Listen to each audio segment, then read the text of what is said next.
لیکن تو نے ابھی بھی پیسے تھوڑے مانگے ہیں. تو نے بلال کا رنگ دیکھا ہے, میں نے مصطفیٰ کے عشق کا رنگ دیکھا ہے. فرمایا تو ابھی اس کے رنگ میں الجھا ہوا ہے, اور میں جو اس کے باطن کا حسن ہے وہاں تک پہنچ گیا ہوں. حضرت سیدنا بلال حبشی رضی اللہ تعالیٰ عنہ ساتھ کھڑے. ابو بکر صدیق رضی اللہ تعالیٰ عنہ نے ارشاد فرمایا, اگر میں یمن کا حکمران ہوتا, یمن کا بادشاہ ہوتا, اور تو مجھے کہتا کہ بلال میں تب دوں گا جب تو مجھے یمن کی حکمرانی دے گا, فرمایا میں تجھے یمن کی حکمرانی بھی دے دیتا لیکن بلال کو ضرور خرید کے لے جاتا. حضرت بلال حبشی.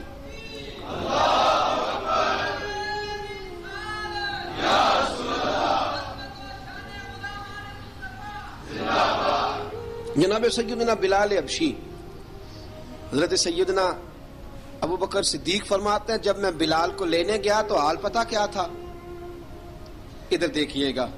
فرماتے کہ ٹانگیں اوپر کر کے نا, جس طرح آدمی رکوع میں بیٹھتا ہے اس طرح کر کے نا ٹانگیں, اور سر پھر زمین کو لگا کے اس طرح سجدے میں آپ جاتے ہیں, لیکن بالکل ٹانگوں کے ساتھ سر رکھ کے. فرماتے 4 بھاری چکیاں ریت پہ حضرت بلال تھے, ان کے اوپر چکیاں رکھی ہوئی تھی, اور فرماتے ہیں حضرت بلال تھوڑی تھوڑی حرکت کرتے تھے تو وہ چکیاں جسم کے ساتھ لگتی تھی نا, پارٹ ان کے.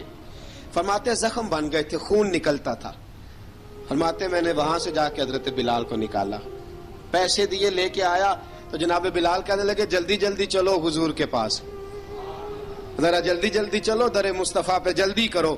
تو جناب سیدنا بلال حبشی رضی اللہ تعالیٰ عنہ کے جواب میں حضرت ابوبکر صدیق کہنے لگے بلال جلدی نہ کر, جب میں آیا تھا تو حضور تیرے لیے آنسو بہا رہے تھے, اگر تجھے اس حالت میں زخمی دیکھیں گے تو میرے مصطفیٰ کو اور زیادہ رونا پڑے گا.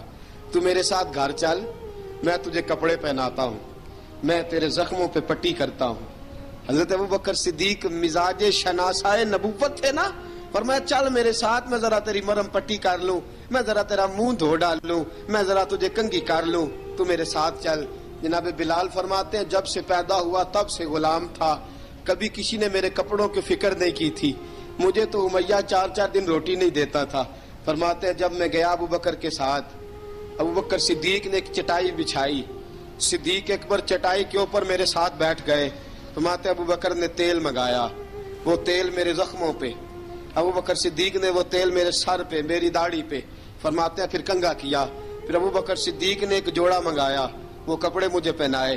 ابو بکر صدیق نے پگڑی منگوائی, وہ پگڑی کھول کے میرے سر پہ بندوائی.